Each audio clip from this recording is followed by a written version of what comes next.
அமைப்புகளுடைய ஒத்துழைப்போடும் ஆதரவோடும்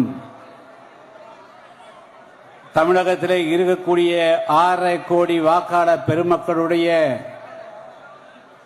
பேரன்போடும் ஆதரவோடும் அமையப் பெற்றிருக்கக்கூடிய இந்த கூட்டணி இன்று அமைக்கப்பட்டிருக்கூடிய இந்த கூட்டணியினுடைய 40 வெற்றி வேட்பாளர்களுடைய அறிமுக கூட்டத்திற்கு தலைமை ஏற்றிருக்கின்ற முன்னாள் முதலமைச்சர், நாளைய முதலமைச்சர்,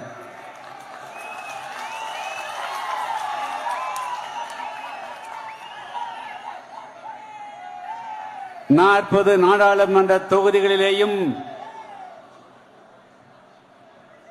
தென்காசி தொகுதியிலே போட்டியிடுகின்ற நான் உட்பட, என்னை உட்பட வெற்றி பெற வைத்து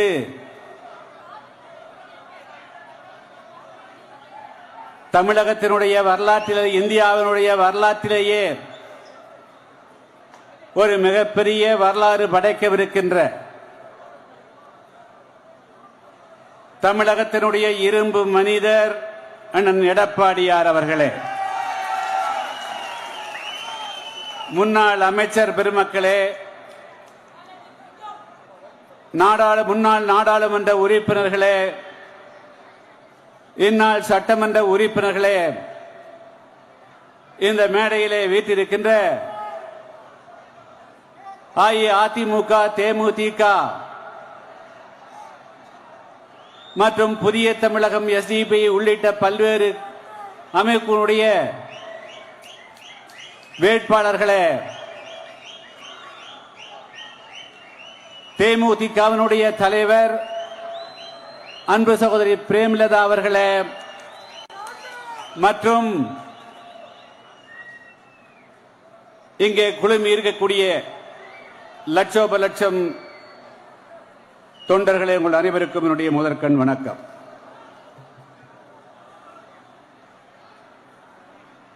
சில நாட்களுக்கு முன்பு வரையிலும் சொல்லிக் கொண்டிருந்தார்கள், அதிமுக கூட்டணி வலுவாக அமைக்கவில்லை என்று.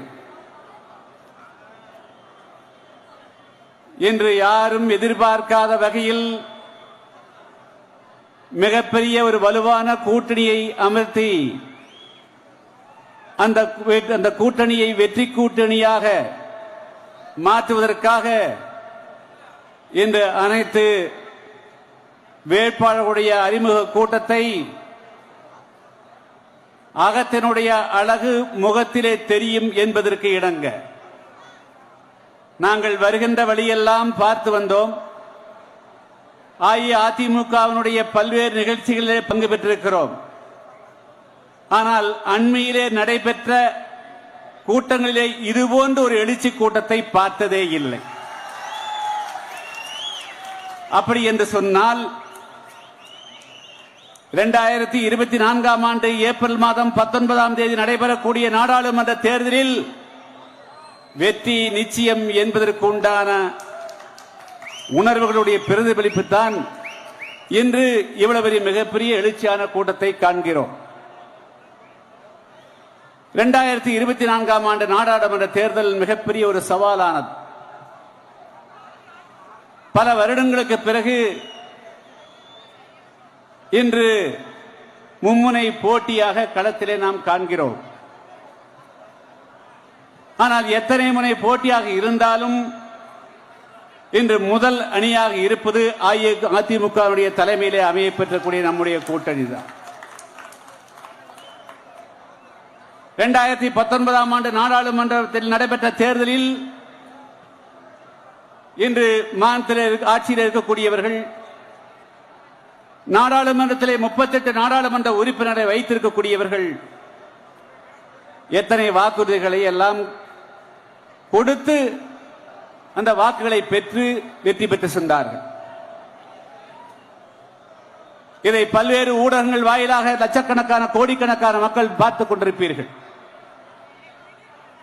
இங்க இருக்கக்கூடிய நம்முடைய அஇஅதிமுக, புதிய தமிழகம், தேமுதிக உள்ளிட்ட கூட்டணி கட்சியினுடைய நண்பர்களுக்கெல்லாம் நேரடியாக நீங்கள் பார்ப்பீர்கள்.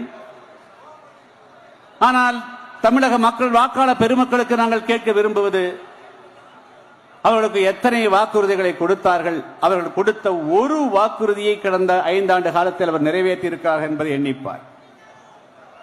ஒரே ஒரு வாக்குறுதி. நீட் தேர்வை ரத்து செய்வோம், எங்களுக்கு வாக்களியுங்கள், நீட் தேர்வை ரத்து செய்வோம் என்று சொன்னார்கள்.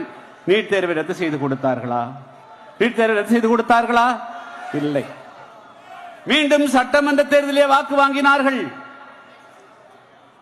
நாங்கள் நாடாளுமன்ற தேர்தலிலே மட்டுமல்ல, சட்டமன்றத்திலே வாக்கு போட்டு நாங்கள் வெற்றி பெற்று முதலமைச்சரானால், ஆட்சியை பிடித்தால் முதல் கையெழுத்து போடுவோம் என்று சொன்னார்கள். நாடாளுமன்ற தேர்தல் முடிவிட்டு அடுத்த தேர்தல் வைந்து விட்டது. 5 ஆண்டு காலம் ஆட்சி பொறுப்புக்கு வந்து 3 ஆண்டு காலம் ஆகிவிட்டது. அவர்கள் கொடுத்த வாக்குறுதியை காப்பாற்ற முடிந்ததா?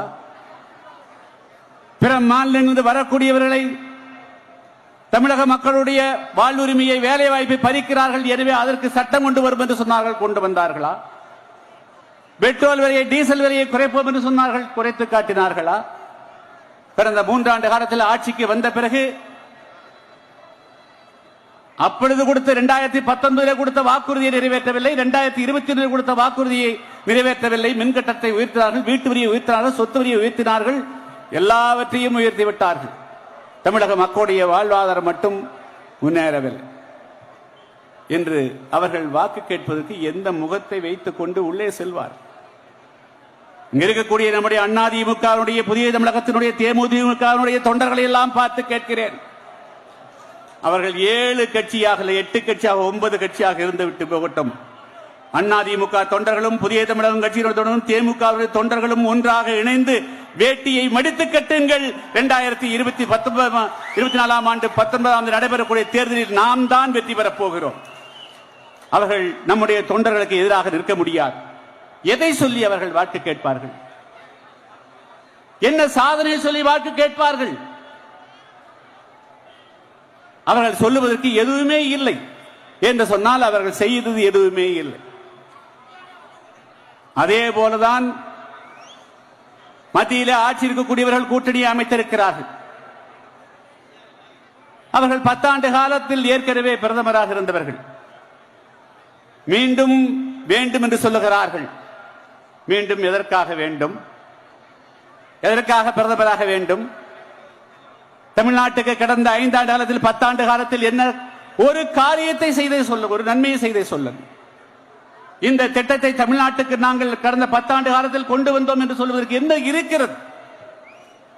எனவே நாம் நம்பிக்கையோடு இந்த தேர்தலை சந்தித்தால் 40 நாம் உறுதியாக வெற்றி பெறுகிறோம் என்பதை இந்த நேரத்தில் என்ன சொல்லிக்கொள்ள விரும்புகிறேன். 33 நாடாளுமன்ற தொகுதியிலே இரட்டை இலை சின்னம், 5 முரசு. எனக்கு இன்னும் சின்னம் திங்கள் அல்லது புதன்கிழமைக்குள் ஒதுக்கப்படும். நான் உங்களை எல்லாம் கேட்டுக்கொள்வது, கூட்டணி கட்சியினுடைய நண்பர்களுடைய சின்னம் வேறு வேறாக இருக்கலாம், ஆனால் எண்ணம் ஒன்றுதான் என்பதை மட்டும் தெளிவுபடுத்த விரும்புகிறேன். எல்லோருடைய எண்ணமும் இந்த தேர்தலில் அஇஅதிமுக, தேமுதிக, புதிய தமிழகம், SDP கூட்டணி கட்சியினுடைய வேட்பாளர்களை வெற்றியடைய வைக்க வேண்டும் என்பது ஒன்றேதான். மேலும் நம்முடைய தொண்டர்களுக்கெல்லாம், நம்முடைய நிர்வாகிகளுக்கெல்லாம் வைக்கக்கூடிய வேண்டுகோள், இது வெறும் நாடாளுமன்ற தேர்தலாக மட்டும் நீங்கள் பார்க்காது. கண்மூடி கண் திறப்பதற்குள் சட்டமன்ற தேர்தல் வந்துவிடும். எடப்பாடியார் அவர்களை முதலமைச்சராக்க வேண்டும்.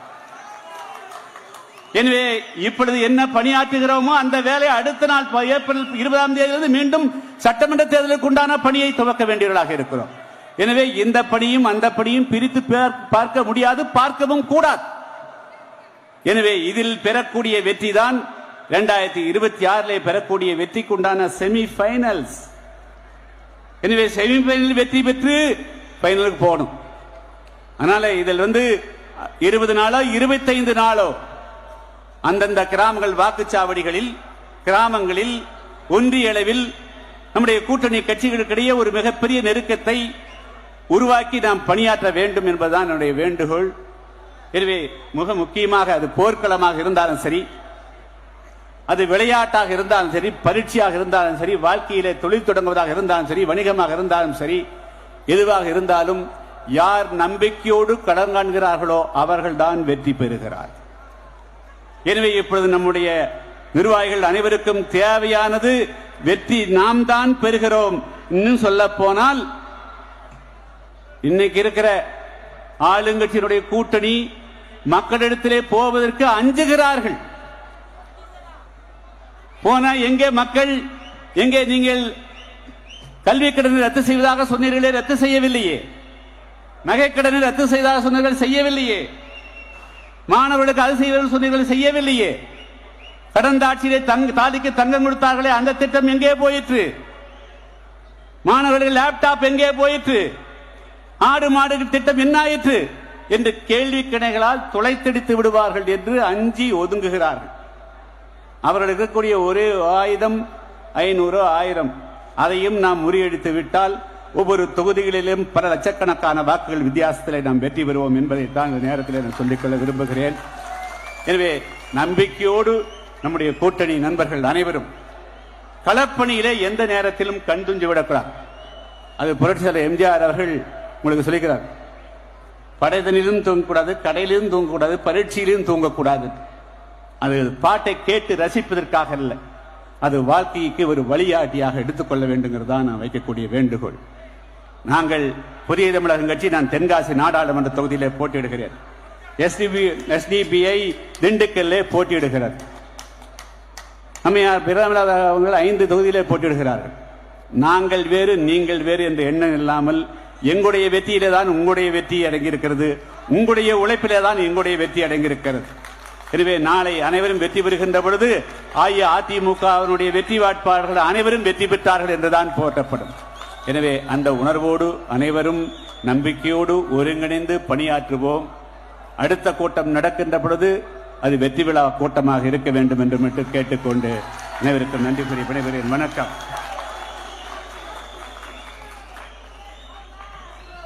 மருத்துவர் அவர்களுக்கு நெஞ்சார்ந்த நன்றியை தெரிவித்துக் கொள்கிறோம். அடுத்ததாக அகில இந்திய பார்வர்டு பிளாக் கட்சியினுடைய மாநில பொதுச் செயலாளர் முன்னாள் சட்டமன்ற உறுப்பினர் அருமையண்ணன் PV கதிரவன் அவர்கள் உரையாற்றுவார்கள்.